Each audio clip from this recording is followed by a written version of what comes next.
Hi there, good evening, welcome back. It's a Thursday evening. Something which I didn't tell yesterday and which we had kind of decided yesterday itself. I mean, I don't know if I told or I didn't, but we'd been to the temple uh, to get some ritual stuff done, which is the first haircut for my kid. And it's something which is very, what do you call, special day and all. Unlike for boys, I mean, in the girls, especially in our side of things, we don't go for the full head tonsure.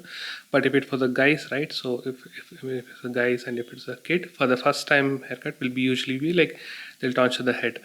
So that's not the case for the girls. I got to know that for my sister when she was born, they didn't do any of these rituals. But my wife was she was insisting on we get this ritual done. So we did a kind of like what I would say is like a subsection of this ritual called Panchmudi, wherein they cut hair from five different parts of the head, like small tip of the hair, like 1 inch kind of a thing, and that you wrap it in a paper and put it in the hundi in the main temple premises. So that's exactly what we did today. So we went there to our temple in Kadiri. Myself, my wife, and my kid. Didn't take along my parents today because again we heard that aged people are not allowed there, and again travel. This would be like too much of a travel, and it'll strain them a lot. So this was kind of like a decision to only we three to go get this formality done and come back. The main point of today's video was I wanted to touch upon this point about language barriers. So now what happened is like while going, we were supposed to carry a few things which we were supposed to offer it to the person who does that haircut. And unfortunately, my wife forgot carrying that. She left it at home. So on the way, very close to the temple, this was inside the Andhra state. So I decided that I'll pick it up from one of the shops there. Like I had to pick up a dhoti and a shirt piece and all. So I went there. And then I just told him I want dhoti and shalya and a shirt piece, and I spoke to him in Kannada. And this is like kind of border. It's not too far from the Karnataka Andhra border, and this guy had some like kind of like trouble understanding what I'm telling, and I tried to bring in a little bit of English words, and I tried to explain him in actions and all those things. Then he understood. Then he gave me what I wanted, but it took a little bit of struggle to make him understand what I want. And what I wanted was a simple stuff. Okay, a dhoti, we call it like panche shalya, and a shirt piece.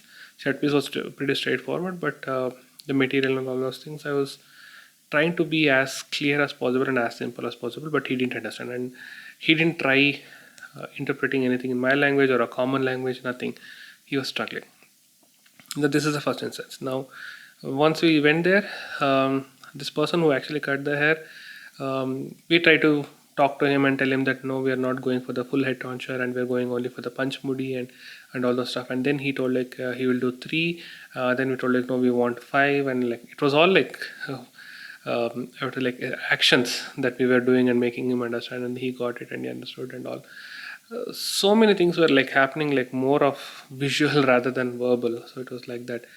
And that this was second instance.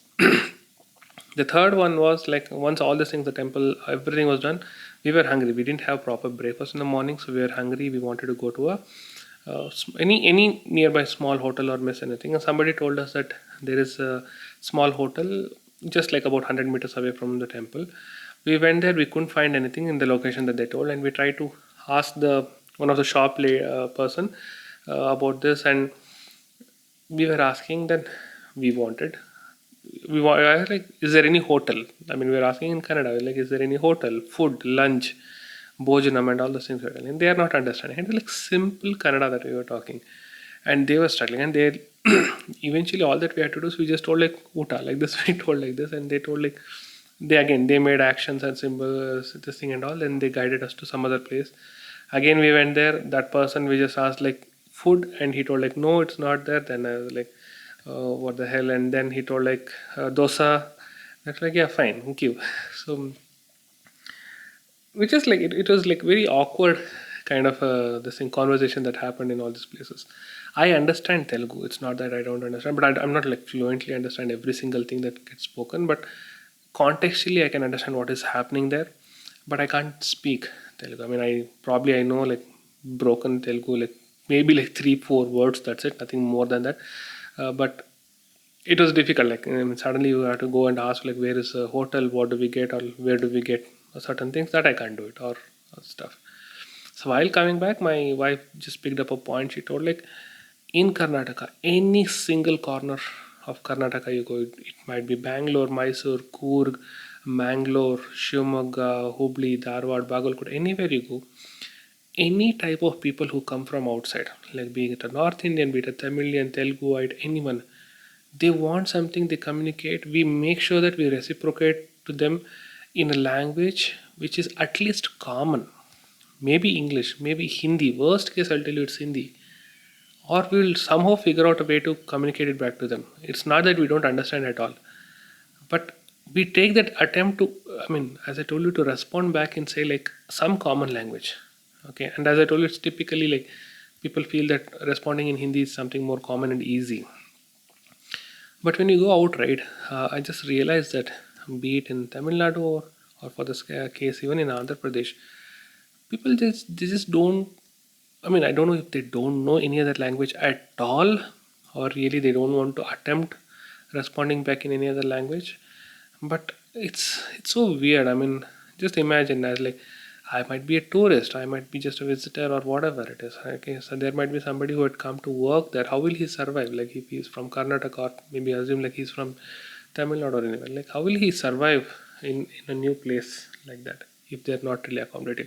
I have heard some like really horror stories about people who have gone to Chennai who are not localites and who have struggled to um, live and work there just because of the communication factor. Forget about anything else.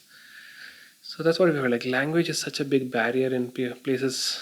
I'm not telling Karnataka is perfect or we Kannadigas are perfect, but again, outside people are either they're like not ready to accept and reciprocate in a different language or a common language, or there is some other serious issue which I don't know if I can articulate it in the form of words. So that's something which I found strange, and it happened like as I told you, almost like 3 or 4 instances today, which I thought like I'll bring it to the notice, like better document it for all the struggle that we did today on a very special day. And unfortunately, I had to bunk office today. I attended a couple of calls, but one of them was fine, but the second one was like I just attended intermittently. I had not informed in the office that I'll have to travel, but somehow managed it off. So anyway, just not much of work in office, but hopefully I need to check. We just came back at 8 o'clock, so I just need to check in the mail in the morning and see if there's anything pending against my head. I don't think so. So Slack looks silent, so let me check tomorrow and figure out if there is something serious or not. Anyway, that's it. I wanted to update. Quite a nice, happy day, considering that this ritual is now complete.